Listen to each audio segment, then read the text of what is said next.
Anda kembali bersama kami di Selamat Pagi Indonesia dan kembali kami lanjutkan informasi. Pemirsa, Kepala Badan Perlindungan Pekerja Migran Indonesia atau BP2MI, Beni Ramdhani mengungkap sosok berinisial T sebagai pihak yang mengendalikan bisnis judi online di Indonesia. Beni Ramdhani bahkan menyebut sosok ini tak pernah tersentuh oleh hukum di Indonesia.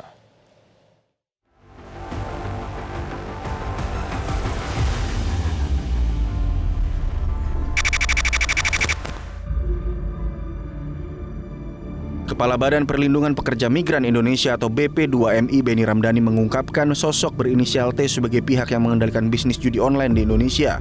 Beni menuturkan sosok berinisial T terungkap setelah BP2MI menelusuri praktik judi online yang dikendalikan dari Kamboja yang melibatkan warga negara Indonesia. Beni mengatakan Presiden Jokowi dan Kapolri Jenderal Listio Sigit Prabowo sempat kaget mendengar laporannya. Beni menilai sosok T tak pernah tersentuh oleh hukum di Indonesia meski identitasnya telah diketahui. Untuk hal ini, saya menyatakan di depan Presiden, Panglima TNI, dan Kapolri, sebetulnya sangat mudah untuk menangkap siapa aktor di balik bisnis judi online di Kamboja dan siapa aktor di balik scamming online. Saya cukup menyebut inisialnya T aja paling depan lah. Yang kedua saya nggak perlu sebut. Dan ini saya sebut di depan Presiden. Boleh ditanya kepada Pak Menko, Pak Mahfud MD saat itu, ya. Presiden kaget, Pak Kapolri kaget, agak cukup heboh rapat terbatas saat itu. Orang ini adalah orang yang selama Republik ini berdiri mungkin tidak bisa disentuh oleh hukum. Sementara itu, ketika ditanya oleh awak media, Presiden Joko Widodo membantah mengetahui sosok pengendali bisnis judi online di Indonesia dengan inisial T tersebut. Presiden pun meminta awak media untuk menanyakan langsung ke Beni Ramdhani terkait hal itu.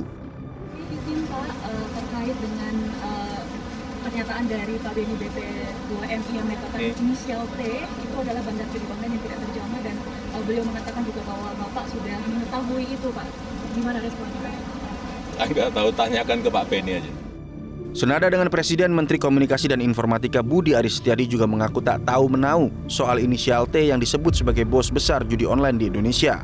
Budi sekaligus memaparkan jika Kominfo sudah menutup lebih dari 2,6 juta situs judi online hingga Juli tahun ini dan berhasil menahan hingga 50% dampak judi online.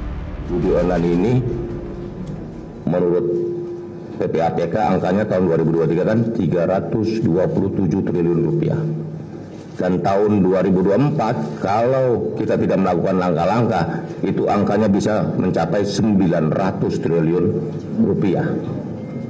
Nah, hingga saat ini kami sudah melakukan banyak langkah-langkah khususnya Kominfo dengan menutup 2.625.000 lebih situs judi online. Jadi mulai 7.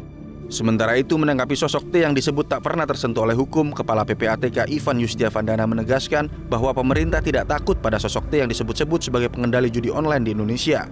Ivan menyebut bahwa PPATK sudah menyampaikan data nama-nama semua pihak yang terlibat dalam jaringan judi online kepada Satgas Pemberantasan Judi Online. Meski demikian, Kepala PPATK ini enggan menyebut pihak yang berinisial T tersebut. 2.000 diantaranya itu kita duga sebagai pengepul di ujung sana, gitu ya.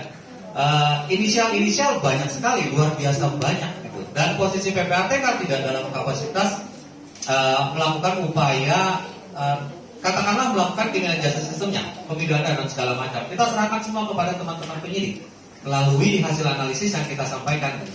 Ini sekali lagi bukan tentang ini PPATK menjadi bagian dari Satgas, udah menyampaikan semua gitu ya. Kalau inisial apapun juga inisialnya, dari 2 juta nama sudah pasti. Sebut saja satu huruf di antara 28 huruf yang ada sudah pasti ada. Dari ribuan nama juga sebut saja 28 abjad sudah pasti ada. Tentu negara perlu mengambil tindakan tegas terkait pihak-pihak yang terlibat dalam bisnis judi online, khususnya berani menyikat para bandar judi online ini. Harus diakui, kesan yang tertangkap saat ini Satgas hanya menyisir sisi hilir, yakni para pemain yang justru mereka adalah korban sindikat besar yang mengendalikan dan menggerakkan permainan mematikan tersebut. Sementara itu para bandar, mafia, atau para sindikat mengangguk untung berlipat-lipat. Temuan PPATK yang menyampaikan bahwa judi online sudah menyasar anak-anak bahkan jumlahnya hingga ribuan dengan nilai transaksi yang mencapai miliaran rupiah harusnya sudah menjadi alarm bagi para pemangku kebijakan untuk segera menyikat para pengendali judi online. Miris, di saat bangsa ini menggaungkan cita-cita Indonesia emas di tahun 2045, namun ribuan anak yang diharap jadi generasi penerus yang produktif justru telah terpapar penyakit judi online. Mereka menemukan data anak bertransaksi juga berdasarkan usia ya. Kalau di bawah 11 tahun itu sekali lagi ini data yang terakhir ya, yang terjadi tahun 2024 itu 1.160 orang anak di bawah 11 tahun. Itu angkanya sudah menyentuh 3 miliar lebih, frekuensi transaksinya 22.000. Lalu kemudian 11 sampai 16 tahun juga sudah luar biasa banyak, 4.514 anak. Angkanya 7,9 miliar, transaksinya 45.000. Nah, yang paling banyak dari populasi itu adalah usia 17 sampai 19 tahun. Jangan biarkan sosok T terus menjadi misteri jika memang benar ia adalah pengendali bisnis judi. Rakyat perlu bukti bahwa pemerintah punya nyali untuk menyikat habis bandar-bandar judi. Jelajahi cara baru mendapatkan informasi. Download Metro TV Extend sekarang.